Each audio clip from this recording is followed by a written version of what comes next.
The latest aerial footage from Pakistan showing what's being called the flood of the century. The search and rescue efforts are continuing in a country where the death toll has now climbed to over 1,400. Aid agencies say entire villages have been washed away and some 3 million people affected in the worst flooding for 80 years. Food is scarce in places affected and water supplies contaminated. Health workers say they now fear the risk of diarrhoea and cholera outbreaks, particularly among children. The UN agency UNICEF says more than 1 million youngsters now need emergency aid. Although the rains have stopped for now, huge swathes of northwest Pakistan remain submerged.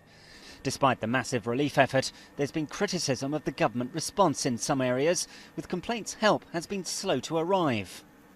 Pakistan's military says it has 30,000 troops and dozens of helicopters committed, but the area affected is so vast, many people feel nothing is being done.